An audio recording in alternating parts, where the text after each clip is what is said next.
The soccer culture in New York City is huge. This area is always talked about being the so-called hotbed of U.S. soccer. In the New Jersey, New York area that breeds a lot of talent. Are we a soccer nation?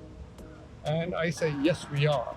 If every game was played in New York, you would have fans from said country who would be able to come. Yeah, I think the World Cup is going to turbo boost it, honestly. Think of it as a rocket ship going up, up, up, up, and away.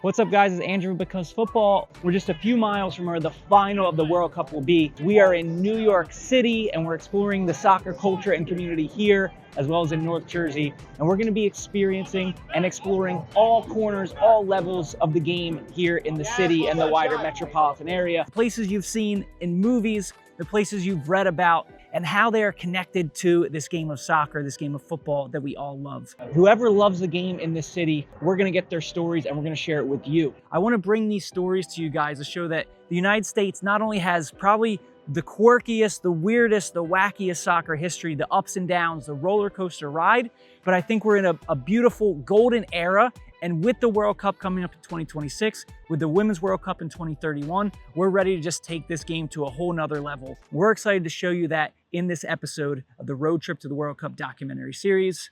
Let's go.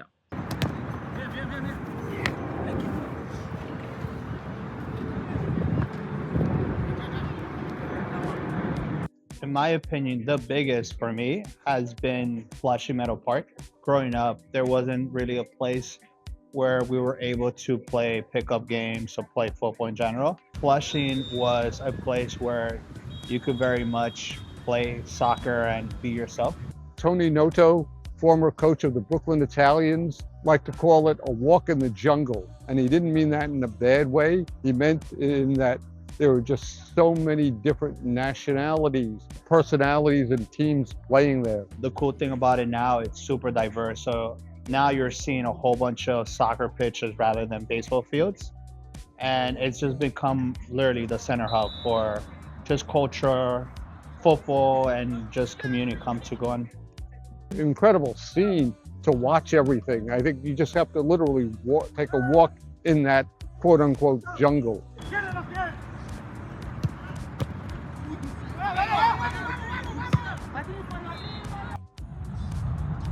So I got to talking a little bit with the registrars. And so this here on this field, I think it's field 7, this league, this is an Ecuadorian league. Every field here is a different league, generally from a different nationality as well. There's all kinds of footy and it's just, I'm loving this. Let's check this out. You can see the dust from a couple fields away.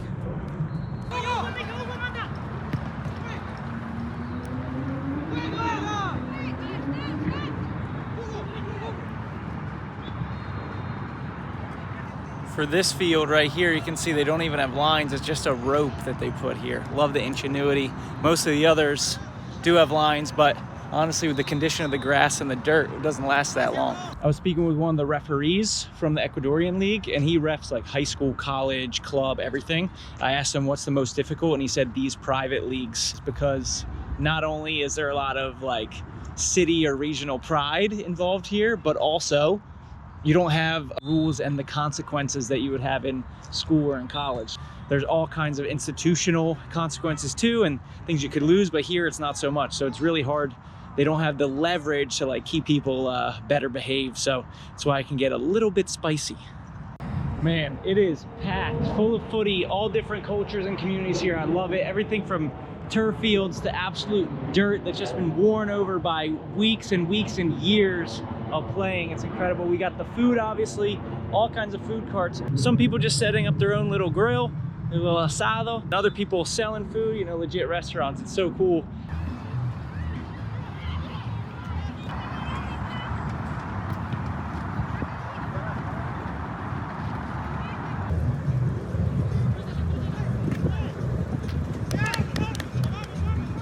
And I'm looking at this massive American flag overlooking the fields, and I just get like emotional because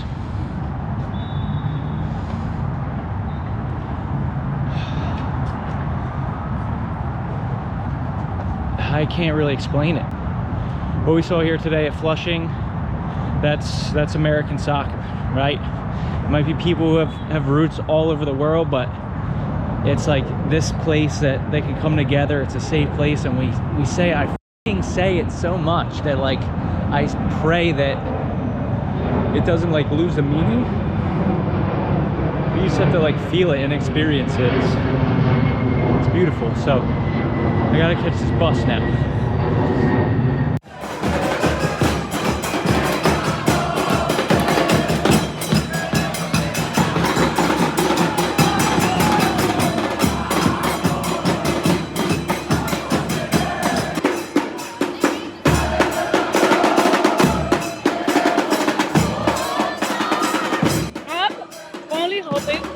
Win to NYCFC. Has to be NYCFC. That's the only team.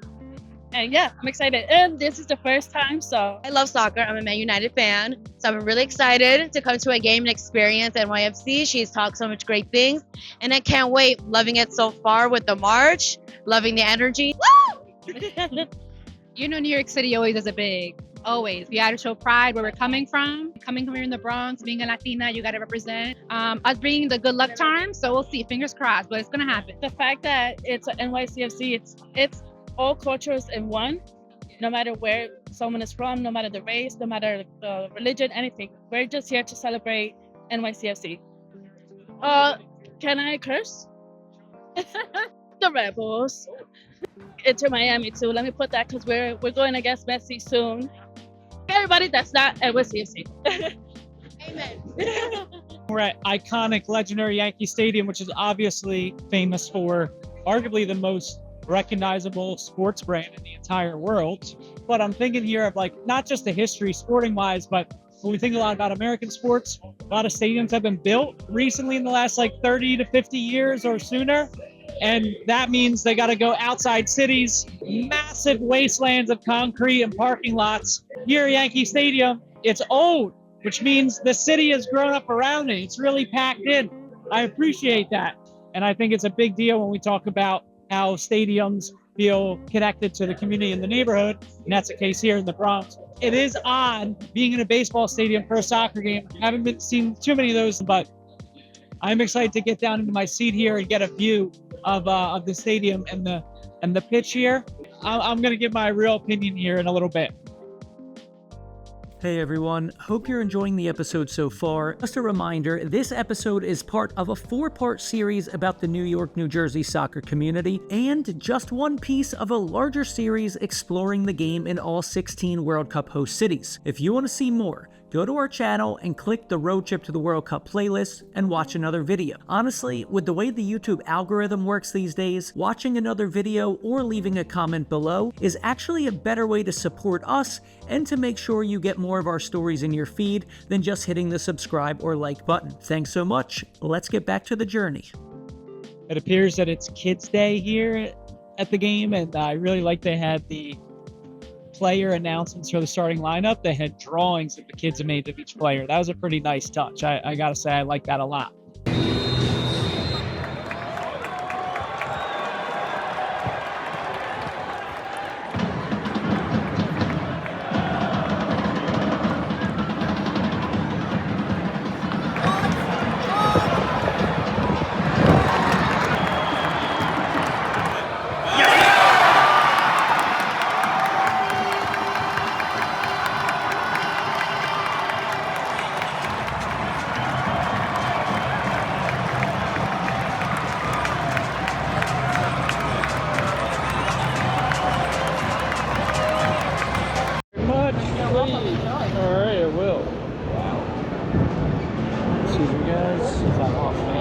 Whoa.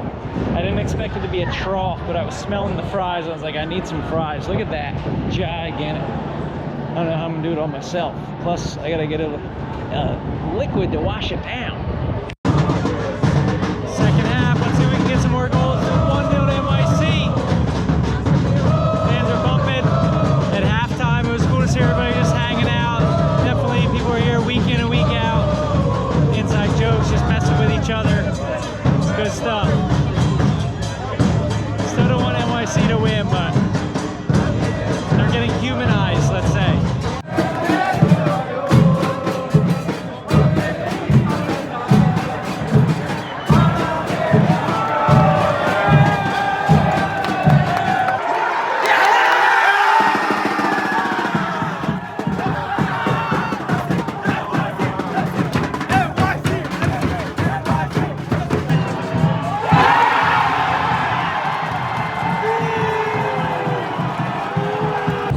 subway over here to the stadium, this guy stood up and started talking about, not talking, but yelling at the entire subway car about how we live in a fascist society and we all need to grow up and act like adults because due to AI, we only have 3 to 5 years left to live. We only have 3 to 5 years left to live. And you know, I'm pondering everything he's saying for some reason as we're driving over.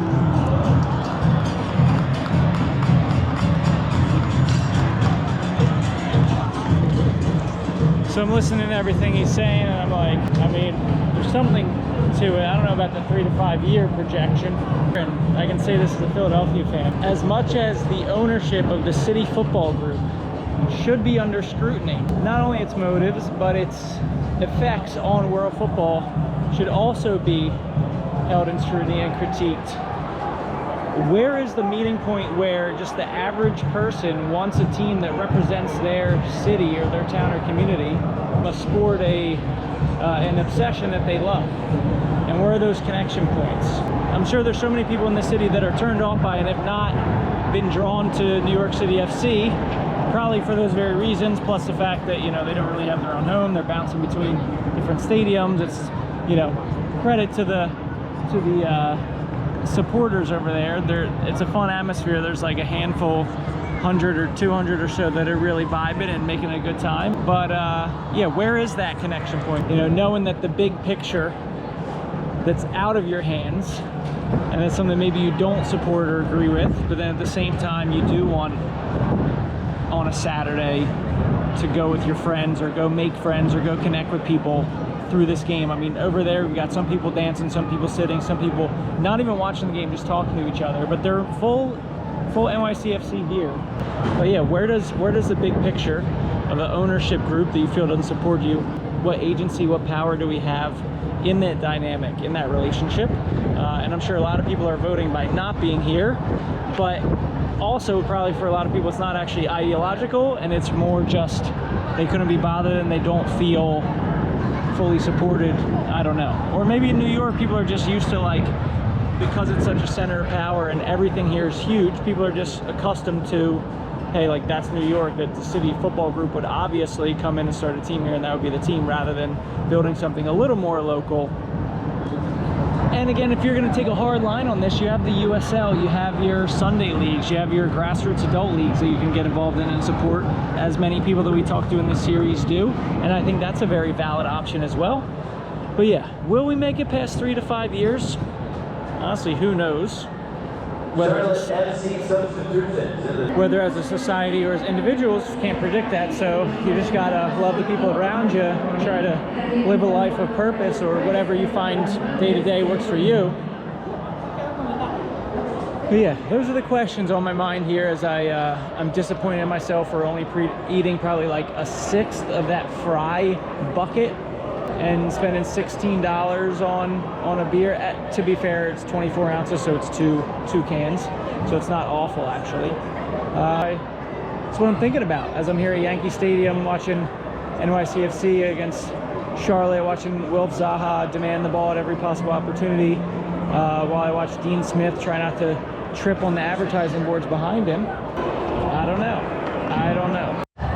Continuing that thought on, do we have to just accept what larger powerful people that we don't agree, the leadership that they're taking our world and society and the decisions they make, they don't share our values? I think there are many opportunities to be intentional about doing something that does match what makes you feel good, what makes you feel right about treating people, what makes you feel right about the direction our world can go.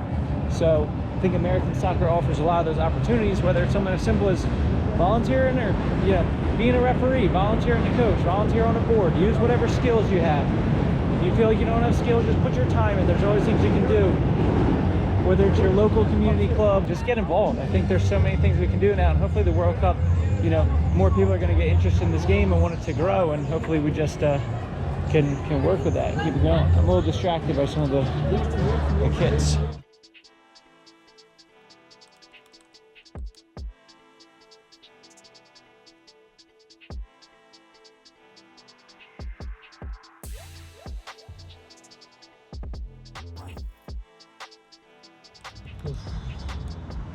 Man, my feet are feeling this. So I just got off the subway, and it's like from the Manhattan side, it's like 37-minute walk to Randall's Island. So I'm walking here, feeling sorry for myself, and then I realized, you know what? This trek to Randall's Island, footballers have been making this trek for almost 100 years. Has hosted not only top professional teams, international teams, depending on who you ask, the heart of the New York City footy community when it comes to pickup, playing recreational amateur leagues. Let's say this is one of the main arteries pumping with the passion of the game in New York. Erno Schwarz came over with Hakoa for a tour. He was quite an entrepreneur.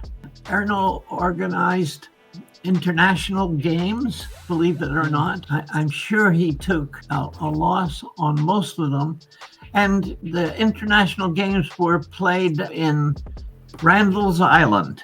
I don't believe he ever made any money on it, but he kept the game alive. He was responsible for the second iteration of the ASL in the early 1930s after the first ASL crashed after the Great Depression. But he always was the one who championed soccer. As my dad said, kind of soaking that in, that almost 100 years people have been coming over here to play footy, and now I'm experiencing it. There's quite a few fields. We're looking for field 74.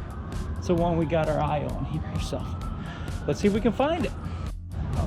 A really cool little moment here. If you can see over my shoulder, see the car light flashing, and there's a goal and there's a kid, and so they got the lights on for the kid so he can take some shots. He's wearing his pink Inter Miami Messi jersey, and his little brother, who's like a year and a half years old, is kind of just digging around in the dirt with him. But very, very sweet moment. Like I was saying, coming over the bridge and thinking about the tradition here, about the background, right, of Randall's Island and all the tens and hundreds of thousands potentially of footballers that have come through here from all over the world over the last 100 years. From Pele making his debut here, Real Madrid has played matches on Randall's Island. Independiente of Argentina has played matches here at Randall's Island. The US played Scotland here in 1949, and then they played England here in 1964. Unfortunately, they lost both. Didn't even register a goal, and lost by an aggregate score of 14-0 against the two British countries. I don't know if it's like, it's obviously such a massive city, such a densely populated city, that when you found somewhere to play, you held on to it with everything you had, right? And so we've seen that with Met Oval, with Flushing Meadows Park. You get a chance, you keep it. And that's why some of these places have been havens and hotbeds of soccer for generations, because once you get it, you don't let it go. And it doesn't seem like, with the amount of teams playing here, with the fever pitch that footy is at in this country, pun intended, doesn't seem like we're letting that go anytime soon. When I think about that, it makes me pretty happy. Not too far from here, Pele made his debut with the Cosmos. Right over there, yeah. Yeah, there's been like multiple internationals play here, and then you want to add all the other big European and South American clubs who have just toured New York City in general, but Randall's Island in particular, Sure. And the Cosmo League back in the day when it was German-American Soccer League, so hundreds of thousands of footballers probably, which is pretty cool that it's still a functioning and vibrant part of the soccer community here. That's a good touch. Thank you, Niall. But you gotta get off your foot faster. Now you go, now you go, now you go. Okay. You're filming us or all sorts of grassroots teams? Yeah, so basically it's like a documentary on all of the New York, New Jersey footy culture and community. And then the goal is to go to all of the World Cup host cities to do the same thing. So I've already done it in New England, in Atlanta, in Philadelphia. Going to Canada, Mexico too? So I'm going to Mexico next month, actually. So yeah, that's the goal. That's really cool. Guys, thank you so much for being here. We hope you're enjoying this episode, and we've got so many more amazing stories here for you, so make sure you stick around. We're doing this all over the country, in all 16 host cities, but we can't do it alone.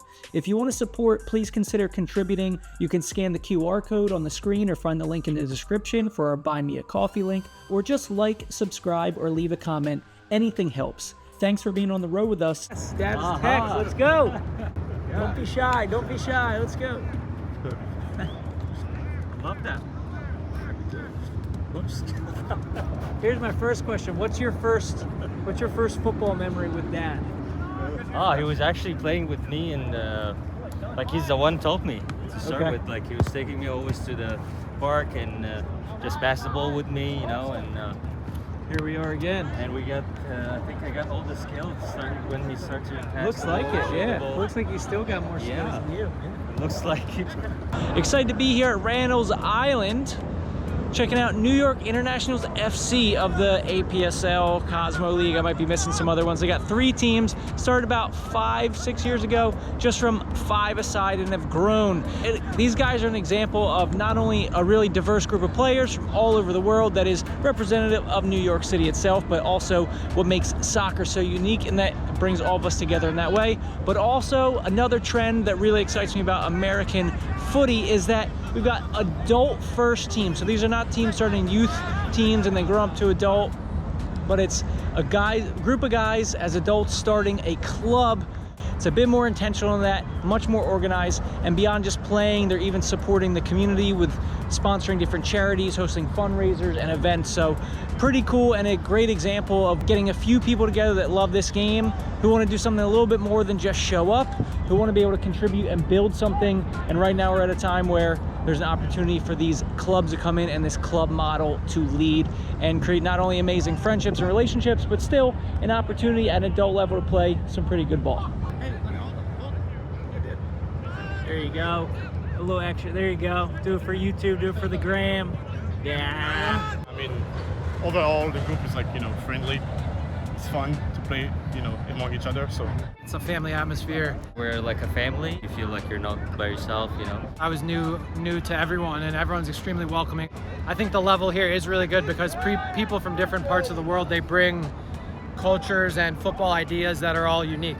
And our team is named New York International, and it's reflected in our squad makeup. We have people from all over. We gelled, and we decided we could start our own club because we weren't happy with how things were being run in that club.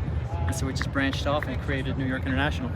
What do you think was like one of the main things that you guys wanted to see in the new club that you created? A bit more of a winning mentality and culture, doing things a bit more organized and professional. Thank you, boys, for the kit. We got the Grassroots Athletic. We want to take this moment to thank the sponsors of this episode, Grassroots Athletics Co. Founded by 2 OGs of New York International, Grassroots was born from a simple desire to provide premium professional-grade sports equipment to the grassroots community at fair prices. They design, make, and source a range of sports equipment and apparel that meets the highest standards of quality, from balls to training gear to uniform. They hooked me up with this great hoodie, and despite being a Philly guy, I've been wearing New York proudly on my chest because it's just so comfortable and high quality. So click the link and check out their catalog. You'll find not just equipment, but a community that shares your passion for sports.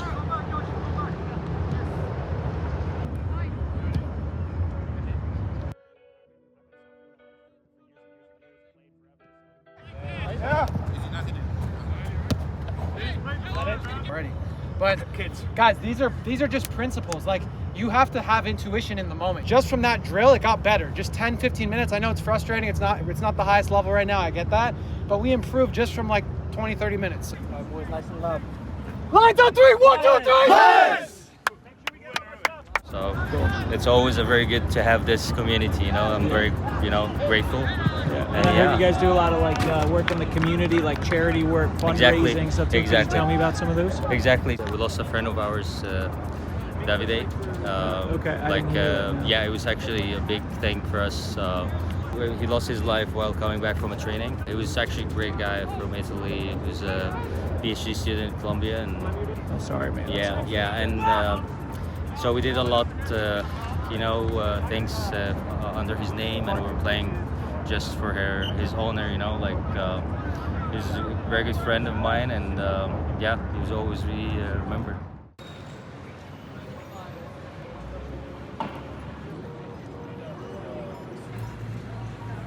We're here at One Astor Plaza. Now, this used to be the Astor Hotel. This is right in the middle of Times Square. Why are we here for a documentary about the soccer culture of the United States, specifically of New York? Well, U.S. Soccer Federation was founded at this location in 1913 by a man named Thomas Cahill, known as the father of American soccer. Thomas Cahill was from St. Louis, Missouri. He was the son of Irish immigrants. He took the first ever U.S. national team abroad to Sweden, and he started the federation right here at Astor Hotel. So the next time you see Times Square online, in a movie, in a show, I want you to think about the founding of the U.S. Soccer Federation in 1913 and all those people all over the city, all 5 boroughs, plus Long Island, plus North Jersey, that have been a part of the heritage and tradition of this game, who have played and not given up despite the odds, despite the ups and downs of resources, of attention, and of popularity, and of quality and opportunities. People have kept it going, and we're going to keep this going all over the country and North America. So make sure you check out the rest of our Road Trip to the World Cup documentary series with Because Football on YouTube, on Instagram, for the very professional view on LinkedIn as well. We're going to keep going. All 16 cities is the goal. Will we get there? We don't know, but we know we're going to uncover a lot of amazing, wonderful, beautiful stories on the way. We're going to have a great time. Vamos. West Virginia, Mountain Mama, take me home, country roads.